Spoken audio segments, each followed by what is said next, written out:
Okay. Thank you very much. Hello, and thanks very much for the invitation and the possibility to share a bit of math here.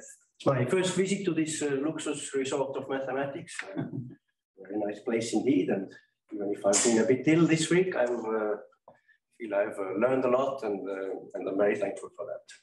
Okay, so let me try to share some of the things we have been doing over the past years.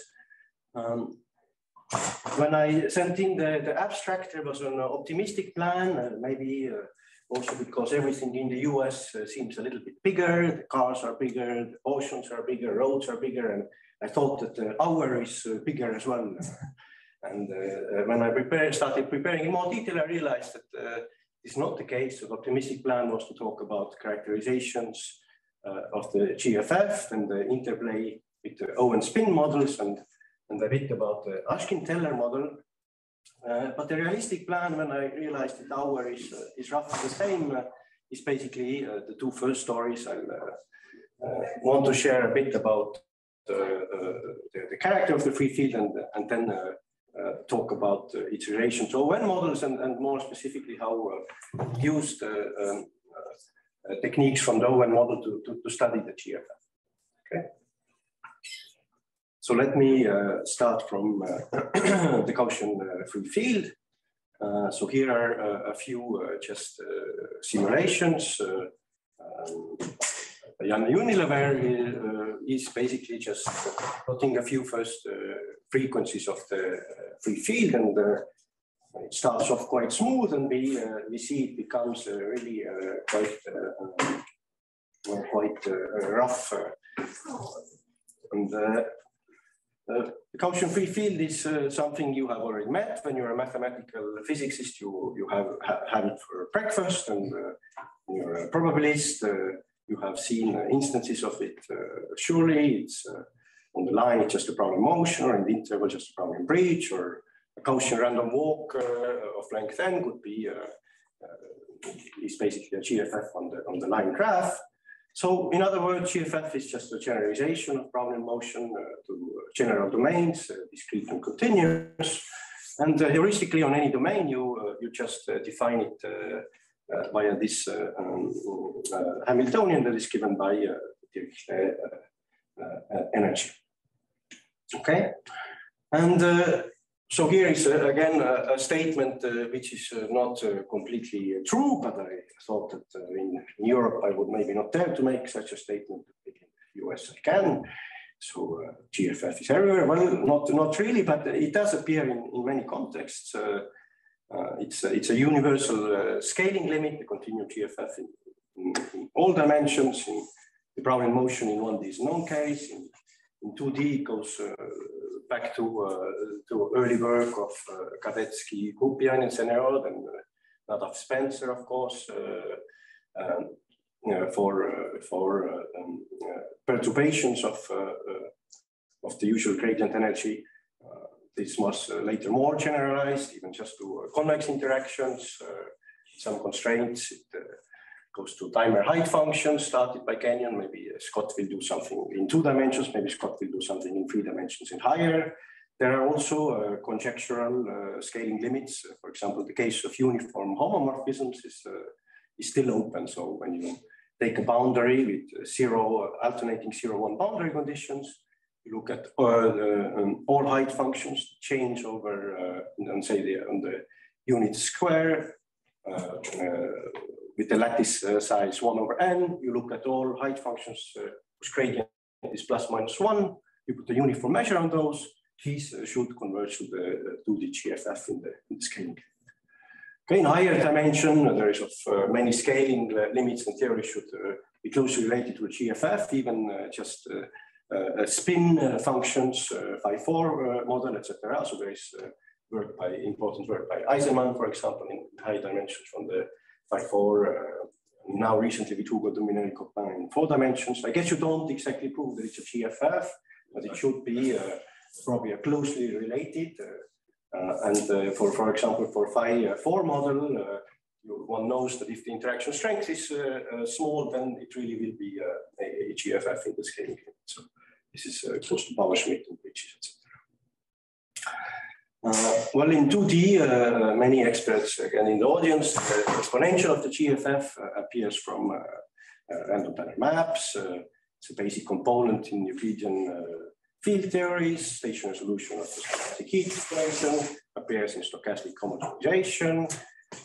The log characteristic polynomial of Geneva ensemble, nesting field of CLE4. Maybe something you didn't know, which is I think is a bit newer, is that it also appears in optimal transport problems. So there is this nice problem. You take on a torus, say you take the uniform measure, and you take n uniform points, and you put mass 1 over n in all of them, and then you try to map optimally the uniform measure on these endpoints. Okay, and optimally in the L2 sense. This gives you for each point a vector that points towards this one of these endpoints. And this vector field will actually be a curl or rotation-free GFF in the limit. So this is something quite new from Hussmann and Goldman from a few years ago. Okay, so the list is long. You could make it even longer. But I think it does pose the question, you know, why is that? Why do we see it everywhere? Well, it's not a mathematical question. It's not clear there is a good answer or that there is one answer. But one could try. One could try to, for example, see whether you could give some characterization theorems that bring insight. And maybe the case one would have in mind is the case of the Brownian motion, where you have several characterization theorems. For example, it's the only continuous random process with stationary independent increments, or maybe more importantly, up to the time chain, it's the only continuous martingale, which already explain a little bit the ubiquity of Brownian motion. Okay, the question is, can you do something like that in higher dimensions? So I hope my voice will last until the end. If not, we'll have a silent talk towards the end. Or maybe Shin will replace me. Okay. So there have been, so let me tell you about these characterizations. It's possible to do them. The question is rather, you know, do you manage to find a satisfactory version? So the first one that appeared was by Nathaniel Eller and Kurab in 2018, where they characterized the 2D continuum GFF. So you say that 2D GFF, it's zero boundary conditions on simply connected domain, is basically the only random sparse distribution or only random distribution with some continuity properties, satisfying two properties, conformal invariance and domain Markov property. Okay, conformal invariance already tells you that you can then define it on any other domain just via the push forward measure in a consistent way. And what does this domain Markov property say? It says that if you have a domain, you take some subdomain, and then you can write the field almost surely as a sum of two things. So there is one part that is harmonic inside this subdomain, and another part that is just a zero boundary field, a zero boundary copy of your initial field inside here. So by conformal invariance, you can have an independent copy on any simply connected domain, and then you ask that these two are independent. Okay, so it's really like the Markov property for, say, Brownian bridge. If you can always decompose it in any subinterval as there's the linear part, and then there is an independent Brownian bridge. Okay, so this is the version they had, and then this. You know, doesn't nicely generalize to higher dimensions because of this conformal invariance already. But then you can do a bit better, and here we were maybe even ourselves a little bit surprised that actually among these two properties, only one is sufficient to characterize, and maybe a posteriori is clear, but say a priori before the work, it wasn't fully clear to us that in any dimension, you can characterize the zero boundary free field as under some moment conditions, which we relax, as a Schwarz distribution that only satisfies the domain Markov property. Can you say one more time, what's the domain Markov property? Yeah, so here I will specify what it is in this context. Yeah. But if you want to say Markov or martingale? I will come back to the martingale. Because other Gibbs measures may have just Markov in the sense that the dependence. Yes, so I will maybe specify what is the Markov property and to what extent we can actually still relax that. Okay. So the Markov property here would be similar in the sense that you take, now it's only for balls because a priori our field is just defined in balls. And we say that if you consider any sub-ball of our initial ball, then you can write the field as a sum of something that is harmonic inside. So it's basically harmonic extension of the boundary values, plus a copy of the initial field. And here we have to incorporate the right scaling. So it's a little bit like in the Brownian bridge case. If you want to write this decomposition for Brownian bridge, you have the linear part, and then you have a copy of the Brownian bridge. So if I have a Brownian bridge, and I want to have a domain Markov property here, I have my two parts of the Brownian bridge, and here I have an independent little Brownian bridge that has to be added, but you have to, it's a scaled copy of the initial version, right? And the scaling depends on the d dimension. It's related to this. Basically, it's by a power of t over 2 minus 1. Okay. But what if d is not a scaled copy of the original domain? What does the last point mean? Sorry, but here it's only ball, right? Everything is ball. Or d can only be a ball. Yeah. So here it's in this case it's really like I will come back to Moser, but here. We work in a ball and we assume the domain Markov property only in a ball. Okay, and crucially, we also ask for independence. So it's really like independent stationary increments because you have gone until some small ball, and then inside it's a harmonic extension plus an independent scale copy of original. So it's a direct kind of generalization of the first characterization of Brownian motion. Okay, is the statement clear? So this is the theorem. I will come to the ideas of a proof in a moment, but maybe I'll first start with some comments. So as I said, it's the analog of stationary independent increments characterization of Brownian motion, because here we are really kind of asking this stationarity with scaling here. Well, you know, first thing I have to point out, unfortunately, it's really not very interesting. It's maybe mathematically, I think it's mathematically a bit pleasing, but it's not very useful for scaling limits for two reasons. One is having really that this conditional expectation is equal to the harmonic extension is difficult, but also obtaining an independence is would also not be a trivial thing. Well, you can improve one of these parts. You can improve this to a martingale type of characterization. So what I mean here is that you see for Brownian motion, you have this independent stationary increments, or you have a martingale type where you don't ask that the increments are independent, but you just ask that the conditional expectation is equal to the last point. And here you can ask a similar thing in this decomposition. When you take a ball, you can just ask that the field inside has the right conditional expectation that's given by still the harmonic extension, plus some field from which you will ask maybe some scaling in the sense of L2, because even in one dimension you otherwise have a freedom of quadratic variation. Okay, so this type of characterization actually in 1D, it comes back to the work of Williams. So it's like what he calls a harness property. And this is something that a student of mine is writing up, but it's probably still not super useful for scaling limits, because it seems to me that often the hard bit, for example, if you do this Ginsburg-Landau things, etc., one way is to use random walks, and there, as soon as you manage to see a random walk appearing, you're kind of fine.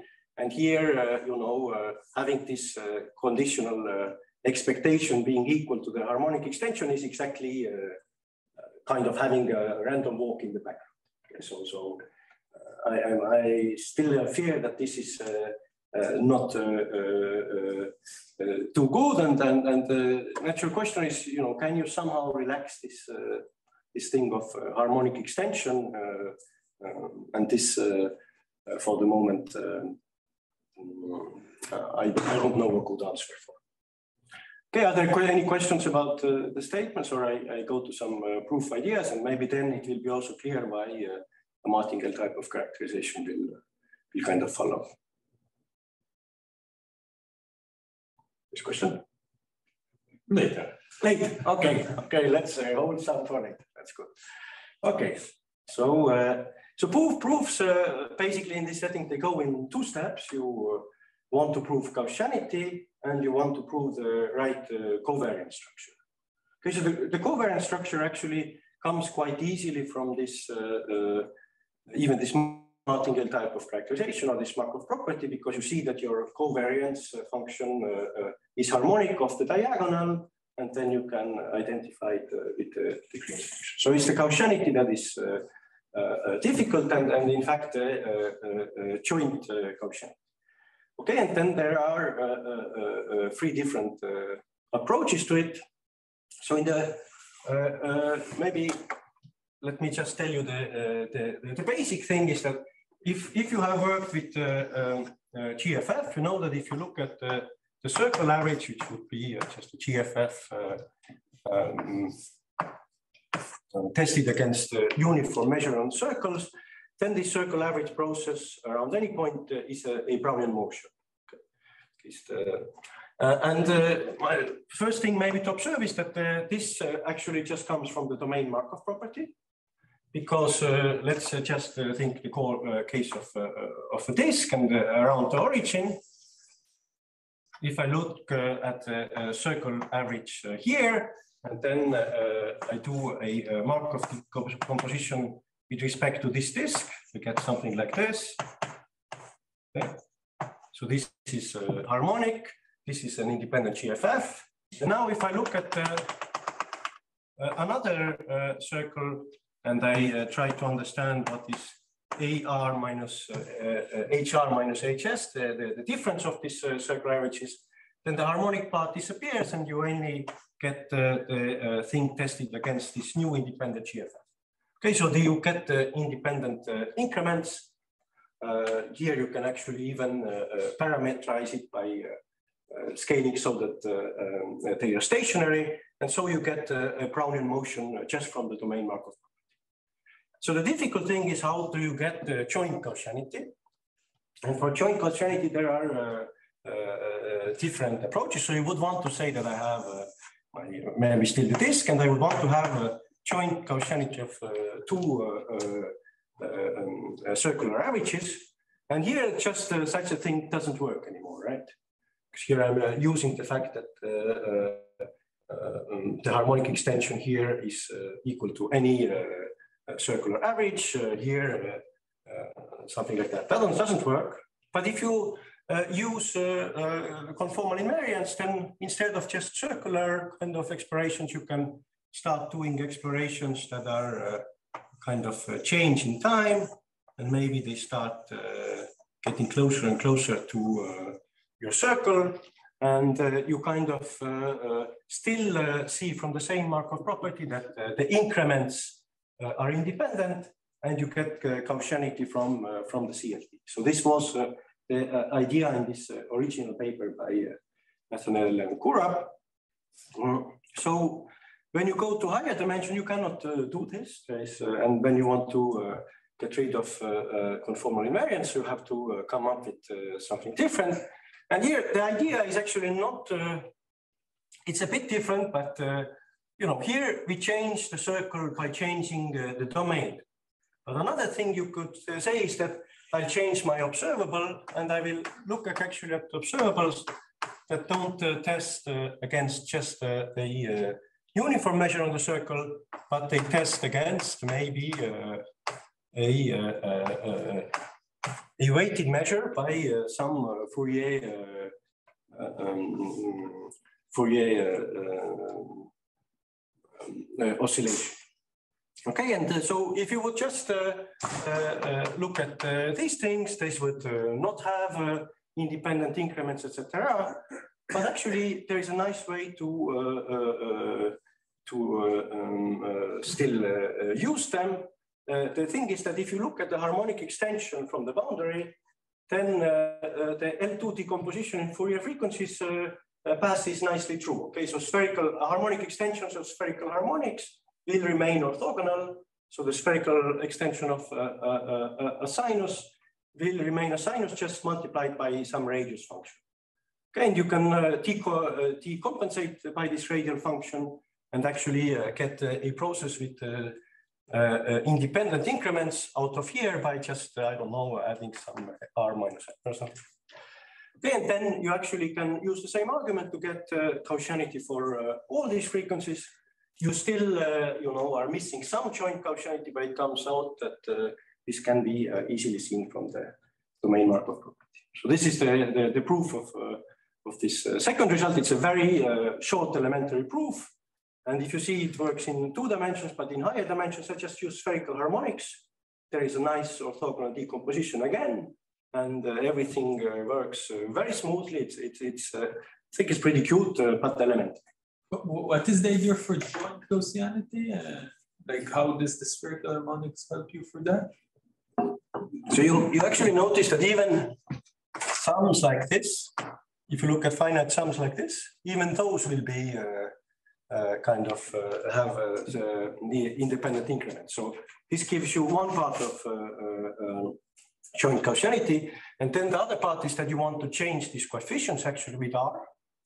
And it suffices if you change it finitely many times. And there you can just use the domain Markov property to change them again. So in fact, just the orthogonality that these all remain orthogonal and don't mix gives you everything. It's just then a matter of a bit of technique. Okay, and now there is and here maybe you can already see that the martingale type of thing probably would work as well, because you would just, at the moment we are using, to get Gaussianity, we're using a characterization basically of a process and continuous process of its independent increments being Gaussian. But if you have a continuous martingale where the quadratic variation doesn't depend on the process, that's also a Gaussian. And the third proof that a student of mine is writing up, and that I maybe would also like to mention, because this helps you get out of the kind of pole setup more easily. So this also works in slightly more general domains. You do have this problem that you only can do the domain Markov property then for the scaled versions of your thing, etc. So to do a general thing, you can actually use another very simple strategy, which is that what does the domain Markov property give you? Even if you ask it for just balls, it gives you dynamics, right? I can take a small ball, I can replace the field inside by taking the harmonic extension plus adding an independent field. Okay, but now think that I will take smaller and smaller balls and resample. And I will do it, I will have to speed up, I will do it quicker and quicker. So I have my domain here, I will just pick a ball, I will resample here, pick a ball, resample here, maybe balls of radius epsilon. And so what should this dynamic converge to when you let epsilon go to 0? Well, it converges to the stochastic heat equation. And then if you have this convergence, you know that the stationary distribution of the unique stationary distribution of the stochastic heat equation is the GFF. So actually, the idea is that you start from an invariance distribution, and you see that actually in the limit it's the GFF, but your invariance distribution never changed. So it was already in the beginning of the GFF. Okay, and here, of course, to prove it, you use some martingale arguments to characterize the STEs. And here again, maybe it's not so difficult to see that you could use a more general. Ron, you seem that you might have a question. It's fine for now. Thanks. Okay, also postponed. Okay, very good. I'll have at least 2 questions later. Very good. Are there other questions at the moment? for later. I mean, when you say resample, I'm not sure I Yeah. understood what you assume on your process in order to resample. Yes, so I assume that, suppose the same Markov property that in a disk, if I take a small ball, what I can do is that I take the harmonic extension of the field from the ball, and then I add an independent field. Okay, so independent without saying. So I mean, if I do it like this, you have to put some constraints on how it scales with small balls. Okay, you may otherwise. You would, I mean, white noise would satisfy something like that. So you have to be sure that you are not getting there. So you have to. Okay. Yeah. But basically, it's just I take harmonic extension and I add. I mean, in the simplest case, it would be that I started from the ball and I just add independent copy, like in the theorem statement. But you can generalize it quite a bit. Okay.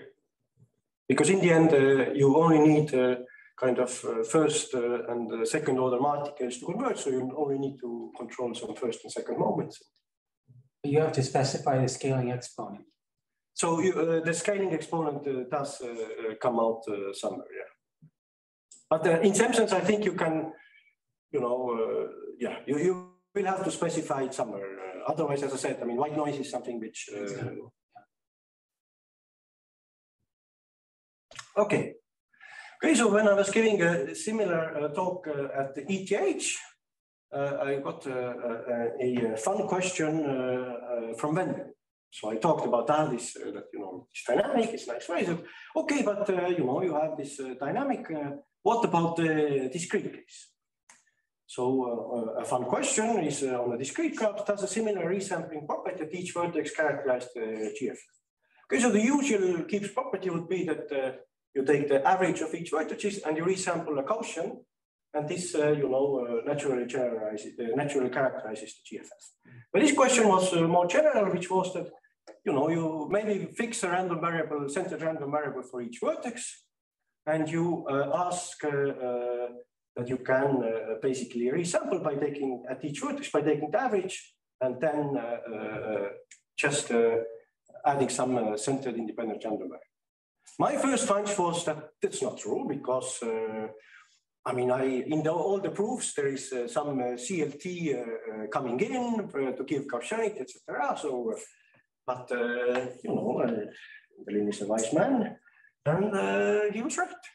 So you can actually characterize a little bit surprisingly a discrete free field on a graph by a resampling property where Gaussianity doesn't appear.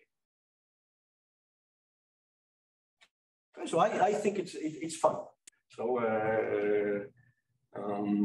I hope you think so too. So that's really you know, I say that each vertex I take the average of neighbors, and then I add a random centered variable which I have maybe fixed for each vertex before. So you're saying this resampling operation keeps it invariant, but you don't assume anything about the ZV that you put there. Centered random variables. But for instance, its variance doesn't need to be 1 or something. So it's up to a constant, multiple of the discrete. But it can need to be with different coupling constants every. Yes. So when you say the discrete GFF, it will be the discrete GFF. No, it will be the discrete. With general coupling constant. Yeah, you can put. There is rigidity, so it's very confused. There is this DLR condition. Yeah, DLR is with Gaussianity. Yes. That when you condition the neighbors, you know what the conditional distribution is. But this is not it. This is more general. DLR. But this seems to violate it. It says that when you condition on the neighbors, the distribution should be a conditional process. No. So is this anything? This is a rigidity thing. It's asking that what are probability measures on height functions that satisfy such a thing for any given set. And then the result will be that actually only the discrete GFF and these variables have to be Gaussian. Okay, so this is the statement. And Euclidean means you're independent. You're only applying this with a single vertex, right? I mean, on the neighbor. Conditioning on the neighbors. Condition on if you want on everything else, And I pick a vertex, a condition, and everything else, and I say that the law is given by. I guess the point is you want the ZV to be defined for every vertex. Yeah, I just want everything else. Yeah, I just pick some. There are some laws, centered laws, and you ask, does for any collection does such a thing, such a field exist, satisfying such a resampling? And the answer is that it only exists when all of these are Gaussian, and this will be the discrete GFF. And you can be slightly more general in the average of the neighbors that you can. So yeah, if you want to get a massive thing, you multiply the average by something. If you want to get GFF with other conductancies, it could be massless, but with other. Yes. Then it's rather in the average that this plays here. Yeah, the average would change. Okay. So this is, I will leave you with this puzzle and then go to the second story of my talk. But I hope you agree it's a bit puzzling, and maybe you even think it's not correct. Sean probably thinks it's not correct, right? It's, but both me and Wendelin think it's correct. The proof is written up, so okay. Okay, so I'll leave with you this puzzle and then go to the second part of the talk, which is about the Owen spin model and the GFF. Maybe I would have done just characterizations, but as Scott says, we were having lunch here, and he told me these golden words that if you have this beautiful rhinoceros, is it more interesting to say that this is the only animal with a big one horn, being several tons and living at the river, or actually studying this rhinoceros? Maybe, let's look at the rhinoceros a little bit more closely from the perspective of Owen. Okay, so the classical Owen spin model on any finite graph is defined as follows. So this is here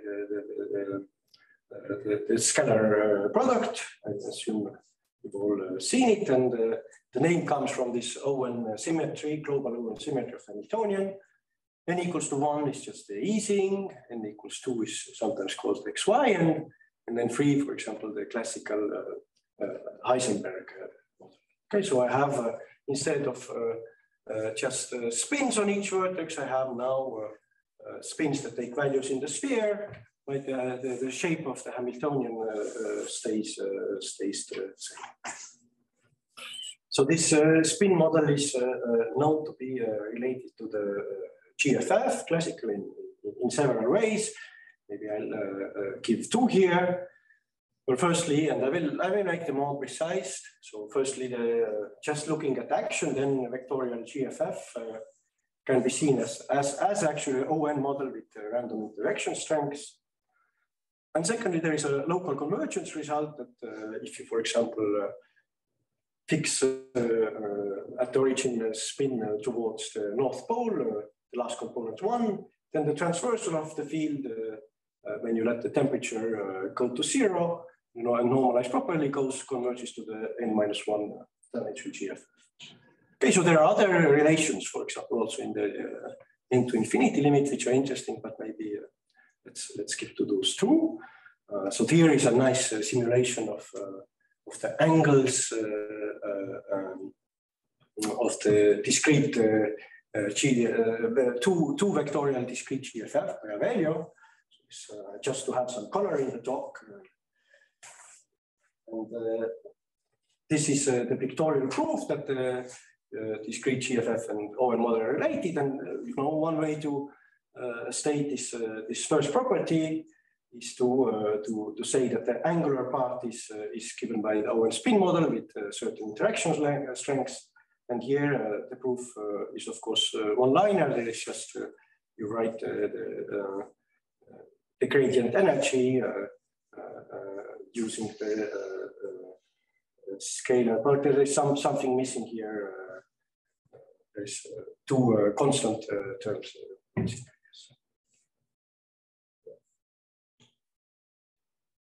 Okay. One-liner, but wrong on the Okay, no problem. And in particular, you can see the spin O(n) model at the inverse temperature beta as a vector value GFF, where you condition to the norm at every vertex to have a certain constant value. So the other direction, the other thing is maybe a bit more interesting. So there's also a statement for that, which is, so suppose you work on torus, at the origin you fixed nth component of the spin to be 1, so there's a global rotational symmetry, you can always do that. And then you look what happens with all the other components, and it comes out that if you renormalize them well, they actually converge to n-1 dimensional vector valued GFF rooted at 0. Okay, and in this case, the heuristic is rather clear. It's so you say in 2 dimensions, if you parameterize by the angles, you can write a Taylor expansion, and in the Taylor expansion you see a Gaussian term appear. There are higher order terms there, but you would say that okay, maybe if beta is very big, inverse temperature is very big, temperature is very small, the other error terms actually don't matter, and you conclude. Okay, but making this actually rigorous is not a one-liner. It's in the physics literature. It comes out up from the 70s, from already the papers of Polyakov, etc. But to write it down, when we started writing it down with Avelio and Christoph, we thought, okay, it's good to have a proof in the literature. We realized that, okay, so you do have this local convergence of the energies using reflection positivity. That's why we're on the torus. You can control all the correction terms. Yeah. I'm confused. D GFF, is it the discrete? D GFF is discrete, yes. So where's the discreteness here? I'm using something. We are on the lattice, not this. Oh, no, lattice, not the value. Sorry, yeah, this whole section is on the lattice, excuse me. But yes, with Ron in the room, I expected it's the values of the field. Yeah. Okay. Right, we're on the lattice. Yeah. Okay, and there is one interesting thing you want to do. Okay, so you get the convergence of local action using some chessboard estimates, but then you have this random harmonic function that could enter a priori. That comes from long range kind of influence from the boundary. And this took us some time to take care of. Okay, it's written now. Okay, so today I would rather want to kind of specialize a little bit on how to use O(n) model to study the GFF. So this, I hope I wrote it. It's written somewhere, but it's all joint work here with Christophe Cardon and Aurelius Sepulveda.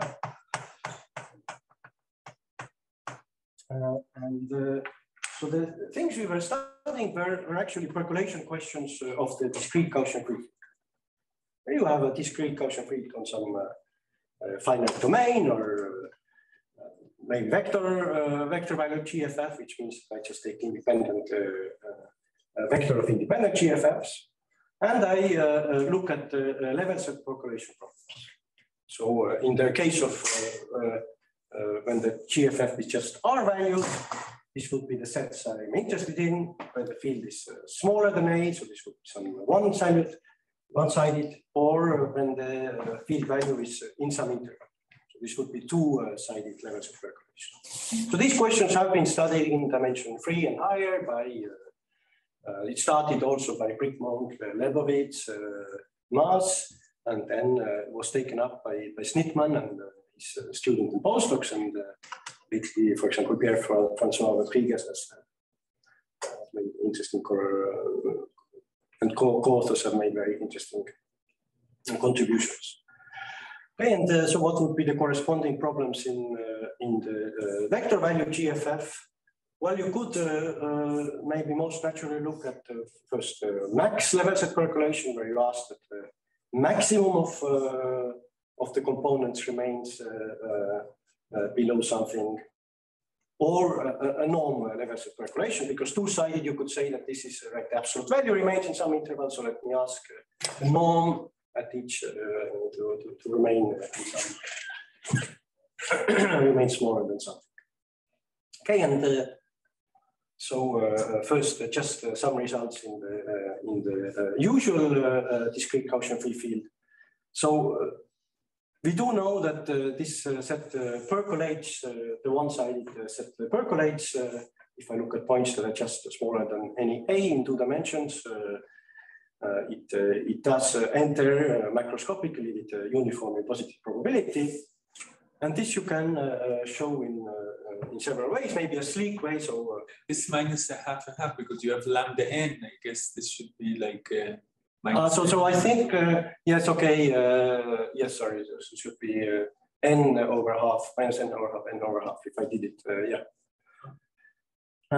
And so I forgot, of course, Juhan has also made in the case of discrete GFF and metric GFF lots of interesting results from percolation, and in particular this result would follow from his work, but a sleek way is probably work with what is called the metric graph GFF, where you interpolate discrete GFF to the height function. This defines also over the edges, so it becomes a continuous height function on the one complex that still satisfies the Markov property, and there you can actually explore these sets continuously and use stochastic calculus to get explicit formulas and laws, and just deduce from there such a property. Okay, and for such a set on the metric graph, you can also prove a continuum limit, and let me just show a picture of how it looks. So this is a work we did with Avelio and Titus Lupu, and this nice simulations were done by Brent Rennes before he was taken over by Amazon. Okay, so one-sided case is actually well understood. The two-sided case remains open. I think again, Juhan has made some progress on there, but it remains open. Again, the question is whether it is actually the boundary component. I look all the points where you can access by having the free field in the interval, and they ask is it macroscopic or microscopic, and this really remains open. Although in the continuum there is still a very cute theory, you can again have cute simulations. There's a theory, there's a whole family of such two-valued local sets you can define, which you define with Avelio and Wendelin, and you can prove they exist unique, but no real convergence results are known. The previous strategy of the exploring runs into problems because boundary values have signs, possible signs, and you don't know anything a priori about the law of these signs. And what we do know is that the small set for small values, the set trivializes, and it's expected that for A large we have percolation, and I'll give you some pictorial evidence also pointing out the threshold on one of the last slides. Okay, so what are the results we have for the vector values GFF? So currently the state is opposite. We haven't really looked at this max level, but we looked at the norm level percolation. So again, this is we have a vector value GFF, and we asked that the L2 norm, we asked how big is the set of vertices where the L2 norm of the vector valued field is smaller than some threshold. In the previous slides, you talked about the 2 dimensions. I guess here 2. But it's 2 dimensions still, but n components. N bigger or equal to 2. Before it was 2 dimensions and n equals to 1. Right. And I'm just wondering what the role of the dimension here is in these results. In principle, you could ask in higher dimensions. In principle, you could ask, and there is some work, for example, exactly by Pierre-François Rodriguez for both one-sided, two-sided, not for vector value, but probably he could use some of the techniques. Maybe when I do the proof, you see that you could definitely say something about these cases as well. We haven't looked at it closely, but you could hope to say something interesting. Okay, so the result which I wanted to present is the fact that I work in the two-dimensional lattice. I take an n component discrete GFF with n 2 or larger, and I look again at this boundary component of the GFF where the L2 norm remains under some threshold, and the claim is that this is does not percolate. This remains microscopic. Okay. And why we were interested in this one was intrinsic interest from GFF. We have been looking at this two-valued, one-valued sets, but it actually also helped us say something maybe a bit interesting for an argument of Patridis-Koyu and Seiler against exponential decay on the Heisenberg model. Okay, but I'll not get into that. Okay, so because what I wanted to really say is why is ON model helping us? Would you go back? I just want to make sure I understand. Yes. Theorems. So sorry, here again, I guess there should be an N. So the claim is that either maybe it's easier to think maybe we work on the lattice 1 over n set 2. I have a discrete vector valued, say, two-component discrete GFF here. I have 0 boundary values. And now I have a slightly smaller but macroscopic box. Okay, so here is this distance is epsilon. And I'm saying that I start the exploration. I look at all vertices where the free field is smaller than this A, and I ask, does this exploration, does the boundary connected component of the boundary of this field enter this box or not? So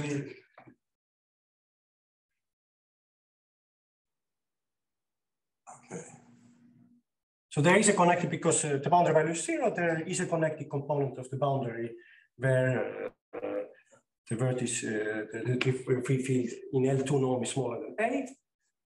If it percolates, if I hope to have some scaling limit, it has to percolate linearly away. And here, recall, so this would be 1 over n, and this epsilon would be n independent.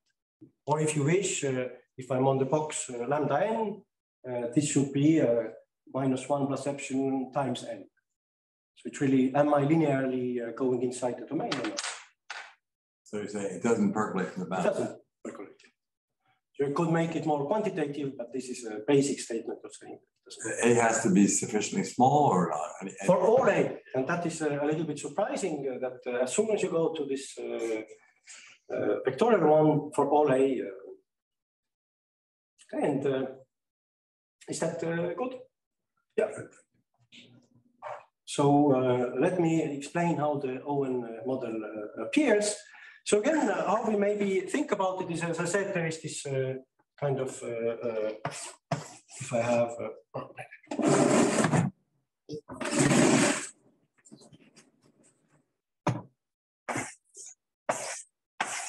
my lattice, I can define from a discrete value GFF this metric GFF that takes continuously changes over ages. And then I can really explore continuously the field until it goes, until the L2 norm hits level A. Okay, or in the discrete graph, I can also just explore. I look to my neighbors, is the L2 norm smaller A? If yes, I explore. If not, then no. So I have some exploration of the domain. Okay. And what do I know? So I have this random set, and what can I say about this random set? So I know that for this random set, so suppose it's here, so I have these boundary values, and I know that the L2 norm is equal to A on each of these boundary points. In the discrete, it will not be equal to A. In the discrete, it will not be. That's why it's easier for a metric graph. But the statement is for discrete. You have to then deal with the fact that what this Ron is saying, that in the discrete, if you go over A, you will go by over the height A by some amount. So in the discrete, when you want to do the statement in the discrete, what you have to control that this amount is not too large. Okay, and actually, then you want to do a stronger statement which says that, look, it's not, even if I allow you to do more steps, you still don't percolate. Okay, we actually have it's a strongly non-percolative thing. It's not that it could match up with another thing in 7 vertices time. So you can give a space of log n and it still wouldn't percolate. I could connect to things by just jumping log n, it would still not percolate. Okay, but then that's in the metric, it's easier to think because here you have these values that are exactly, the norm is exactly equal to A, and your question is, what is the angle? Okay, and this in n equals to 1, it's what are the signs? So I know the absolute value, what are the signs? And the observation is, of course, very simple if you now think about it. If I have talked about the one, is that what you will see as this distribution of these angles or spin is a long-range ON model. Okay, it's kind of a one-dimensional one. If we are working on two-dimensional space, so it will be a one-dimensional model. A long range because what the correlation is, it's about the energy, Dirichlet energy of the harmonic extension. So this tells you that the kind of interaction strengths between vertices are given by basically the probability of the random walk starting from a vertex next to the boundary, exits from that one, which will be roughly on a line, it would be 1 over x minus y squared. So it's kind of a critical thing. So we get to this long range easing model in n equals to 1 and long range ON model on n2 and higher. So on the easing, of course, there is this old work and the influential work by Michael and Eisenman and Newman, Eisenman, Chase, Newman, and a newer work by Christophe, Hugo, and Vincent. But on the case n equals to 2 and higher, you could just think that something easy will work. Okay, so this is just a simulation by a value of this exploration. So he has lots of beautiful simulations now, if you ever need anything on the GFF. And let me just very quickly say what is happening. We explore the set. We said we have this ON model with, and look, the temperature will depend on the height. And the thing is that for n equals to 2, you have the Mermin-Wagner theorem, which basically says that the spins will, that the angles will mix well. Okay, the angles will mix well. And if the angles mix well, what you deduce from that is that the harmonic extension of these boundary values basically is 0 in the middle. And as soon as you know this, you are actually done in 2 dimensions.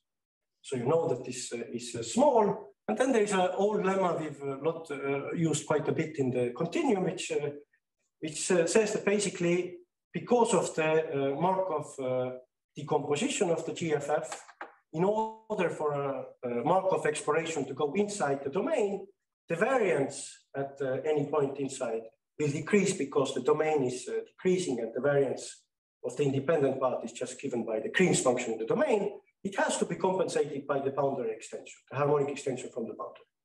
And the thing is that, you know, if you know that the boundary extension doesn't give you any compensation, you can deduce that the set cannot grow. So this is something which in 3D wouldn't be as simple to say, but maybe it will be false. Yes, maybe it will be false. But in 2D, it's nicely true. You can, if it comes epsilon away from the boundary, there's a uniform bound on the Green's function. It has to decrease by a certain amount, and then we conclude from there. You get something quantitative, but not a very fast quantitative. Yes, we get something quantitative, but already you know the Mermin-Wagner, we use the simplest version there.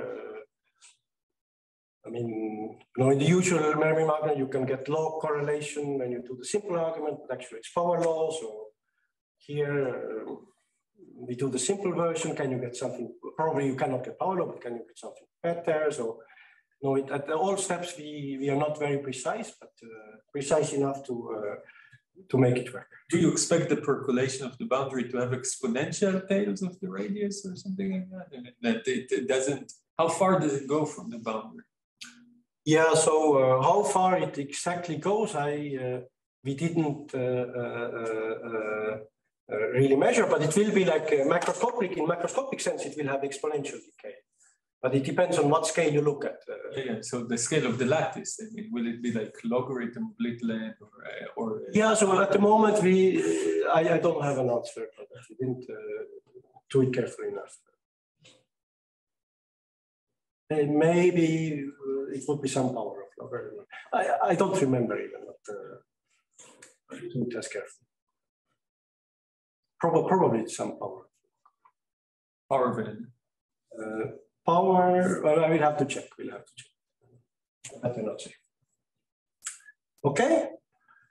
And maybe I will just finish with some further comments. So the similar strategy can be used to show that if you have just one component and you ask for low height, you trivialize because again, you can use a similar argument. And to show percolation in the case n equals 1 and a very large, you could try to use the existence of ordered phase in this critical long-range easing. We tried to make the proof of Hugo, Vincent, and Christophe. We didn't manage, mainly because we have very little control over what is the exploration boundary. It can be very fractal, but we haven't really looked at, for example, the others maybe more robust proofs of Michael and co-authors. So this is something we still look at. Here I was skipping some details. I only talked about the energy that comes from the remaining part, but actually inside the exploration, you already have some cost for different explorations. It's not clear whether you need to take a look into that. And I would finish with this very nice simulation, which seems to suggest that there is a phase transition, and the phase transition can actually be localized. So these are simulations again by Avelio for the case of discrete. So this lambda is a certain numerical parameter that depends on your normalization of the GFF. The usual physics is normalization. It would be maybe square root of pi over 8. And so you see that if you're a bit below, it really seems to stay near the boundary. Then it starts growing, and here you would say that there is clearly percolation. So this is something we think is interesting, but haven't managed to say anything substantial about yet. Okay, thanks very much. Any questions for Johan?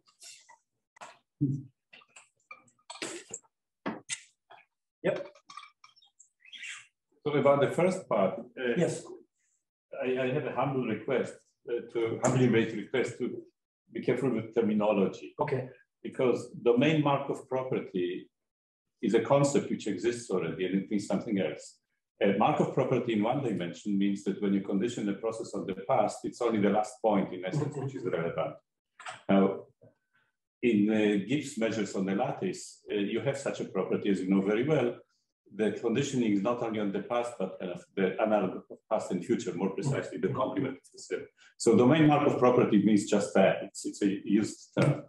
In a way, what you are using is something like domain martingale property, in a way. As Tom would know better, and others, I think Ted Nelson was referring to the field theoretic analog of domain Markov property, which in some sense even 5-4 fields which exist in 3 dimensions have. When you condition in a suitable sense on the boundary, the conditional distribution kind of depends on your boundary information, not beyond. So that's the domain Markov property. And what you are using, if I understand correctly, is perhaps it should be called domain martingale property. When you condition on the complement, inside you have zero mean away from the harmonic average over the boundary, which is a natural sense of domain martingale. You are quite right. The terminology in the domain is not very coherent. Not only that it's not coherent with the older mathematical physics literature, but also not coherent with the older stochastic analysis literature. So the works by Rozanov when he studied Gaussian fields, different Markov properties of those, etc. But I am using terminology that has been used for 20 years now. Domain Markov? Yeah, Markov property for SME for the free field. This is. No, but for Gaussian. Yes, but this is since you like the story. We continue the story. Since I like very much the storytelling side, and the story which comes to my mind is from the Bible. Humanity was constructing in Babylon a tower which was about to reach the sky. God got alarmed and threw languages at them, and they could not talk with each other, and the progress of this engineering process stopped. No, so you're right. I just don't know how to fix it because it's not only me who's using that. It's not my terminology. It's not something I introduced. Well, maybe the point is just that you're sort of combining the domain Markov property with the fact that the condition, the expectation of this harmonic piece is zero. Yeah. So which is how the analog of expectation originally was. The scaling. Yes, but this is I mean, it has been used for tens of years. It's not. But I think maybe what you mean by domain Markov property is exactly what I was saying, that it's just the conditional independence of inside and outside given the boundary, right? I mean, that's. And also the harmonic extension, specifically the harmonic extension. Yes, and then it's not a martingale property because I'm asking that there is an independent field. So this is not in the martingale wouldn't have a. Martingale, as I understand it, I'm only. Martingale doesn't have independence. Martingale means that the increments have zero mean. Zero mean, but no independence. Sorry? No independence. There's no independence. Martingale property, there is no independence in this statement. I have also there is harmonic extension plus independent field. If you take the Gaussian prefield plus a deterministic non-harmonic function, that's still domain Markov. Does this still have the domain Markov property? So now the conditional expectation is no longer harmonic, but you still have conditional independence of inside-outside given boundary. So with your definition, does plus deterministic function satisfy? Yes. So I mean, take 5-4 field theory. 5-4 in 3 dimensions. It has the domain Markov property by standard. No, that was his point. He didn't answer my question. No, the non-Gaussian 5-4 field theory has a Markov property. We also the domain Markov But I think the answer to your question is. So what is the answer to my question? Yes. Is the Gaussian prefield plus a deterministic function? So does that satisfy the domain Markov property? Okay, I think I'm happy to look. I defined precisely what I meant. So I take the comment that we should change the vocabulary. My only point was that this is not the only instance where such a property is named that way. And I agree that usually the martingale one would be just using the boundary. This is also in the literature of Rozanov, etc. All the literature, I agree that this would be the correct one. We use the one that was already in the article by Nathaniel, etc., which I think comes in the GFF SLE literature. But the question, just a question. Yeah, I mean, I stated exactly what I meant by the domain Markov property, which is that decomposition will be harmonic extension plus an independent field. But the answer to this question is no. Okay. Just that's the question. Yes. So the good old 5-4-3 field theory. Yeah. It exists, right? Yes. It was constructed, Tom and company. 5-4 field theory. Usually, it's said to have a domain Markov property, but it does not according to your terminology. Am I correct? That's true. Yes. That's the. But it's not my terminology. Okay. Okay, I take the point. I will try to bring this message that we should. Now, about the second part, we kind of played with similar ideas, but the goal was for us was to connect to Polyakov's claim, and we did not manage to. Did you make steps towards that? Yeah, so the only thing was this small thing we managed to find a counterexample to a part of the argument Koyo and Seiler. So basically, at some point they say that if you have, if you look at this Heisenberg model, you and the caps, pole caps are very small, then at low temperature you should still have peaky tail regime. Right? And they managed to give a counterexample where the caps can be extremely small, but you never have the PKT regime, but you have a long corner for easing. So this is kind of the only thing they, but yes, no, we didn't make any substantial progress. Okay, so in light of our second talk, maybe we thank Juhan for now.